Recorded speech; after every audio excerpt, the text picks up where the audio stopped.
Hello everyone, চলে এসেছি অন্য একটা ভিডিও নিয়ে। এটা হলো আমার কাঠগোলাপের গাছ। গোলাপি আর হলুদ রঙের এই কাঠগোলাপের গাছটা অনেকদিন ছাদ বাগানে পড়েছিল, মাটি না থাকার কারণে রিপোর্টিং করতে পারছিলাম না। আজকে এই গাছটার রিপোর্টিংটা করে দিলাম। আর এগুলো হলো আমার নিজের হাতে চারা করা কিছু কাঠগোলাপ। কিছুদিন আগে আমি তোমাদের সাথে এই কাঠগোলাপের কীভাবে চারা তৈরি করতে হয় সেই ভিডিওটা শেয়ার করেছিলাম, আর সেই চারাগুলোই আজকে এত বড় হয়ে গেছে। বেশি মাটি না থাকার কারণে কাঠের গুঁড়ো আর ভার্মি কম্পোস্ট অল্প সামান্য মাটি দিয়ে আজকে গাছগুলোকে রিপোর্ট করে দিয়েছি। কাঠগোলাপের ডাল থেকে কিভাবে চারা তৈরি করতে হয় এই সংক্রান্ত ভিডিও আমার চ্যানেলে আছে, গিয়ে দেখে নিতে পারো।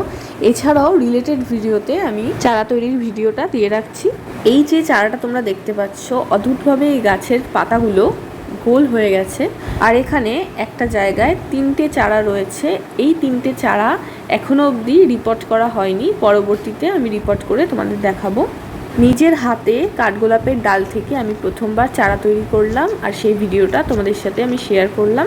কেমন লাগলো অবশ্যই জানিও। ভালো লাগলে চ্যানেলটাকে সাবস্ক্রাইব করে লাইক, কমেন্ট এবং শেয়ার করে দিও।